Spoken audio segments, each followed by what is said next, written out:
Welcome to Revenge with Lyra. While you were lying in the maternity ward, I sold your apartment in downtown New York City for $65,000. My family helped me, my brother said with a grin that twisted the air around him. Behind him stood my parents and sister, their faces glowing with self-satisfaction, like villains who'd finally pulled off a heist. My name is Clara Weston, I'm 31. And if you think you know how this ends, stay tuned. Do you ever feel a chill even when the room is warm? That's what betrayal feels like. It burns and freezes at the same time. I sat there on the hospital bed, a day after giving birth to my daughter, still weak from the C-section, clutching her tiny hand in mine. The fluorescent lights hummed above us, while my brother waved the property transfer papers like a trophy. You weren't using it, he shrugged. You have a baby now. You'll live with mom and dad. We just made things simpler. Simpler. That word cut deeper than the surgical scar on my stomach. Mom crossed her arms. Family sacrifices for family, Clara. Be grateful your brother handled everything. Grateful? For what? For losing the only thing that was truly mine? I tried to speak, but my voice cracked under the weight of disbelief. My sister laughed. Oh, come on, don't be dramatic. It's just an apartment. Just an apartment. The apartment I'd saved for years to buy. Working 2 jobs, skipping nights out, cooking instead of ordering in. The place that was supposed to be my daughter's first home. The nurse peeked into the room, sensing tension, but I smiled at her weakly and nodded. Everything inside me wanted to scream, but my daughter stirred, and I swallowed my rage. Don't worry, I finally said quietly, brushing my baby's cheek. You've taken your turn. Mine comes next. Mom frowned. What does that mean? I smiled. You'll find out soon enough. They thought I'd collapse, that postpartum exhaustion and grief would swallow my voice. Instead, I sat there motionless, letting them brag. Mom tapped her manicured nails on the railing of my hospital bed. You were never good with decisions, Clara. It's better this way. My brother, Owen, stuffed his hands in his pockets. I even got a good deal. You should thank me. $65K cash. You can start fresh. Start fresh? My jaw clenched so tight I could hear my pulse. I'd worked 6 years at an ad agency, sacrificing weekends, saving every bonus.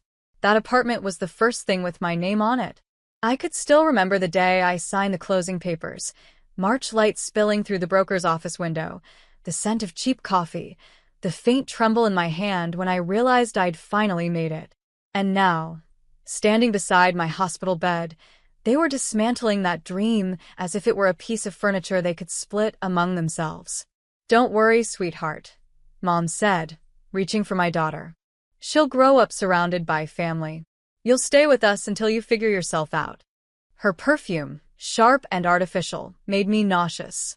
I pulled my baby close. We already have a home, I said quietly. Dad's laugh was dry and cruel. Not anymore, you don't. Something inside me settled, not with fear, but with precision. They'd underestimated me. They always had.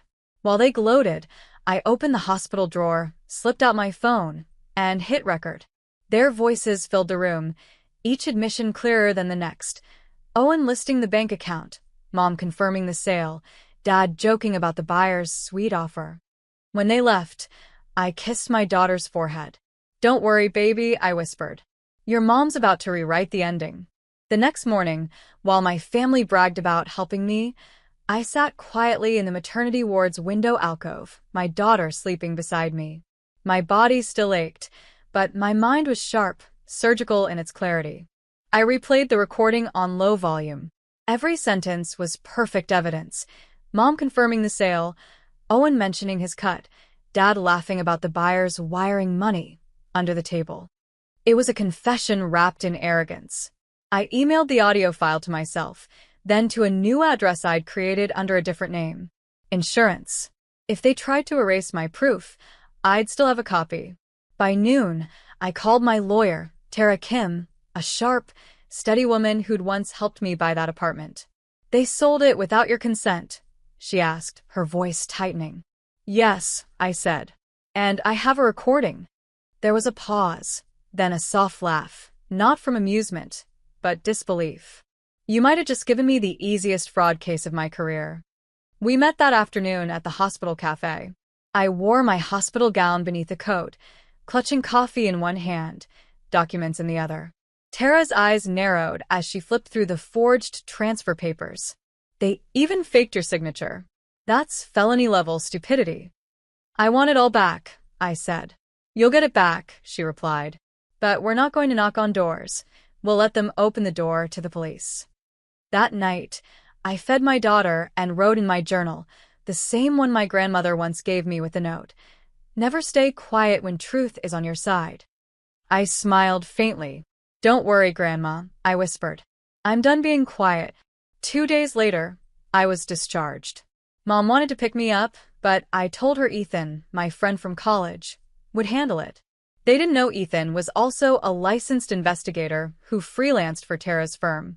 When we pulled up to my parents' house to collect my things, the air outside was syrupy with deceit. My sister opened the door wearing my silk robe, holding a mug that said, Boss Babe. The irony nearly made me laugh. Oh, look who's here, she smirked. Come to apologize? Ethan stayed silent beside me, scanning the living room with calm precision. I caught the faint glint of his body cam under his jacket. I came for my belongings, I said. And for my daughter's things. Mom entered, lips pursed. You can take your clothes. The rest stays. We redecorated already. Redecorated. The word felt like theft wrapped in interior design.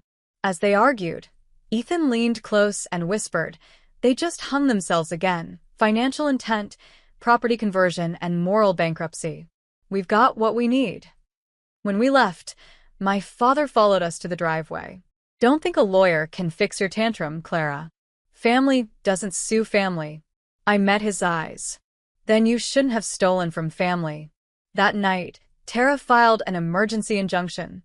Within 24 hours, the court froze the funds from the illegal sale and placed a temporary restraining order on any further property movement. My phone rang at dawn. It was Owen. His voice cracked for the first time. You called the cops?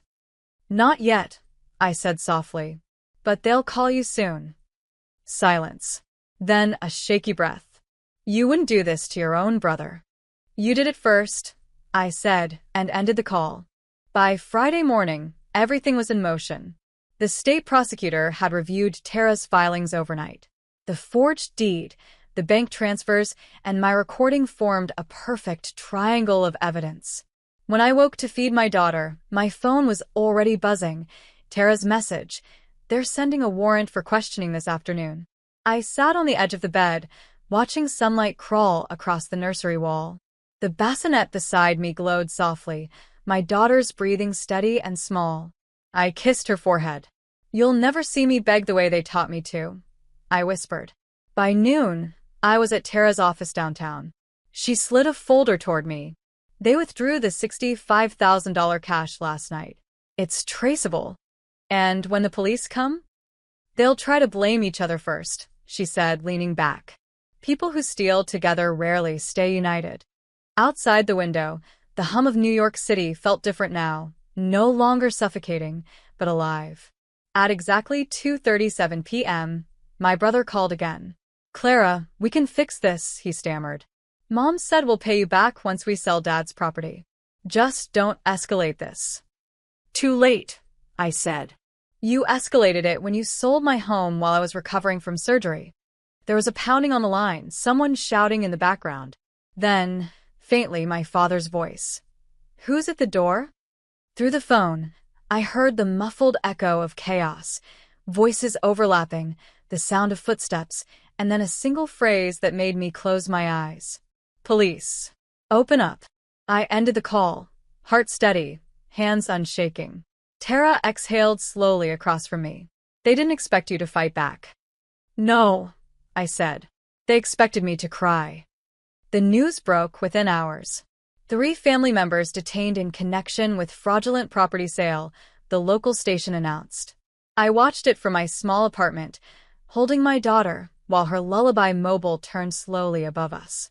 The footage showed my father arguing with officers at their doorstep, my mother's hand clutching her pearls, my brother pale and sweating as he was escorted out. My sister stood in the background, frozen, clutching her phone like it might save her. Tara called moments later. They're being questioned separately. Your brother's already blaming your father for organizing everything. Exactly as predicted. I smiled faintly. And Mom? She's pretending she didn't know about the forged documents.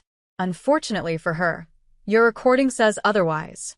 For the first time in months, I exhaled without pain. That night, the apartment felt quieter than usual. I fed my daughter while scrolling through an old photo, me and my brother at the Brooklyn Bridge, both grinning, long before greed became his language. Do you remember when family meant something? I murmured to the empty air, then shook my head. No. They never did. By morning, Tara texted again. Judge approved full restitution request. Sale voided. Property title returning to your name within 72 hours. I stared at the message for a long time before whispering, "We're going home." 3 days later, I stood in front of my apartment building, the same place they'd sold for $65,000. The door creaked as I unlocked it, the scent of the old oak floors and faint lavender from my candles greeting me like a heartbeat I'd missed. My daughter cooed softly in my arms. "You see, sweetheart," I said, stepping inside.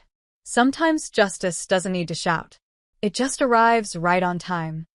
The court finalized the ruling in my favor that Friday. Every dollar from the fraudulent sale was returned, along with penalties and damages. The prosecutor's summary was short and brutal: coordinated familial fraud against a vulnerable party. They called me the vulnerable party. But standing outside the courthouse with my daughter's stroller, I never felt stronger. Reporters tried to ask questions, cameras flashing. I gave one statement, clear and calm. Family should protect you, not profit from your pain.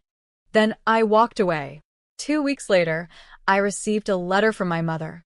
The envelope smelled faintly of her perfume, sharp and cloying. "Clara," it read, "we didn't mean for it to go so far. Your brother was desperate. Your father didn't think you'd notice. Let's not destroy our family over money." I read it twice, folded it neatly, and slipped it into the trash. There was no anger left, only distance. That night, Ethan stopped by with takeout. "You know," he said, watching my daughter sleep in her crib, "you could start something good out of this mess." I raised an eyebrow. "Like what?" "Financial awareness programs. Help women protect what's theirs. Especially new mothers." I smiled. "You think anyone would listen to me?" He shrugged. "You turned a nightmare into a case study. That's leadership." The next morning, I called Tara. "I want to start a nonprofit," I told her. "Something real. Something that makes sure no one else has to face what I did." She paused, then said, "Now that's the Clara I met at the hospital." I looked down at my sleeping daughter and whispered, "No, that's the one I was always meant to be." 6 months later, I walked into the freshly repainted lobby of my building, the one that once carried their signatures of theft, now fully restored under my name. The brass plaque beside the door read, "Weston Residences, LLC." My name, my story legally sealed. Inside, sunlight spilled through tall windows, glinting off the framed certificate that confirmed the launch of my nonprofit, the Weston Fund for Financial Justice. Tara joined as co-founder, Ethan as advisor. We'd already helped 3 women reclaim stolen assets from family transactions. That evening, I hosted a quiet gathering in the courtyard. No photographers, no speeches, just people whose trust had been broken and rebuilt. As dusk softened the city skyline, Ethan handed me a glass of sparkling cider. "You realize you've turned betrayal into a blueprint," he said. I smiled. I just stopped letting shame speak louder than truth. My phone buzzed, a message from an unknown number. "We're sorry. We lost everything. Can we at least see the baby?" I stared at the words, the familiar tug in my chest. Old loyalty trying to resurrect itself. Then I typed back, "She's safe. And she will never learn love the way you taught it." Block. Silence. Freedom. Later that night, my daughter toddled across the living room floor, her laughter echoing off reclaimed walls. I lifted her into my arms and whispered, "This is ours. No one can sign it away." Out on the balcony, the city hummed like a living heartbeat. For the first time, I didn't need justice to feel whole, because wholeness was already here, breathing in the small, steady rhythm of a child who would never know betrayal. Some stories end with punishment. Mine ended with peace.